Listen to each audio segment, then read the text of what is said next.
Welcome.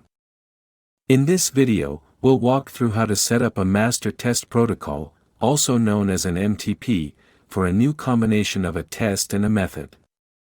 Why is this important? Because the MTP defines exactly how a test should be performed, ensuring it's repeatable, compliant, and traceable every time. Let's dive in. Step 1. Create a new MTP. Start by navigating to the Master Test Protocol summary screen and selecting Add New Record.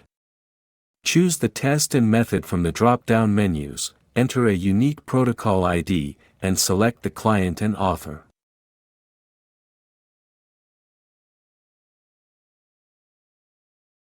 If needed, you can also add a purpose and scope.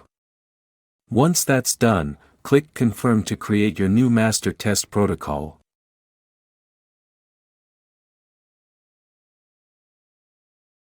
Step 2. Complete the cover page.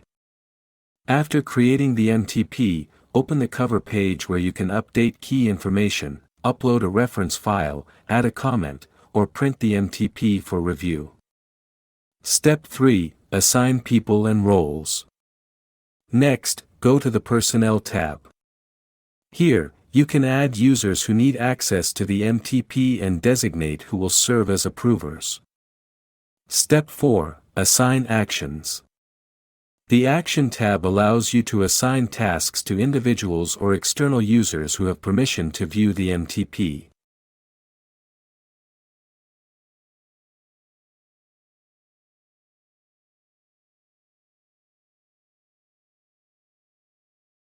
Step 5. Add materials and equipment.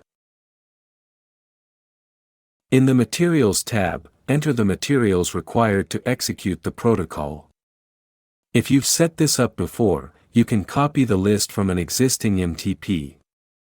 The Equipment tab works the same way: add the equipment needed, or reuse a previous configuration. Step 6. Link documents. Use the Documents tab to attach supporting files from your document management system. Step 7.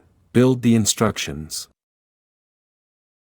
Now we move to the Instructions tab, where you'll outline each step of the testing procedure.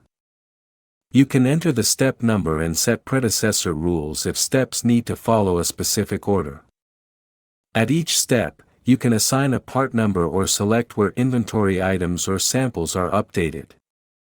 If equipment is used during the step, you can enable the checkbox and select the appropriate equipment. You also have the option to log equipment activity automatically. The system also lets you use the room log and, if desired, update that log automatically. If the step involves a QC test sample, you can indicate that, but note that you can't select both a QC test sample and inventory for the same step. You can also choose whether a result must be entered. If the step captures a test result, check the QC test result box to access options for uploading an image or linking to an external result. When this option is selected, the system will automatically assign a performer.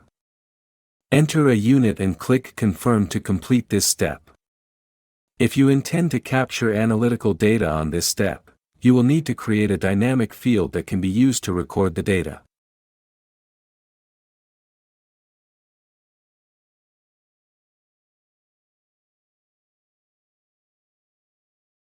Step 8. Define QC tests.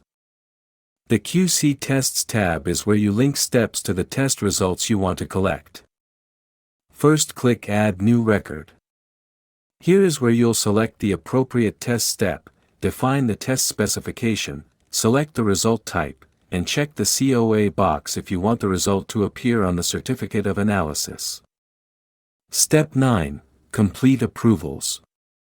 Once all the instructions and QC tests are in place, go to the MTP Approvals tab. Here, designated approvers can sign off, officially completing the protocol. And that's it. You've now built a master test protocol that sets the standard for how that specific test method pair should be executed. It's compliant, traceable, and ready to be used. Thanks for watching, and if you have questions, we're here to help.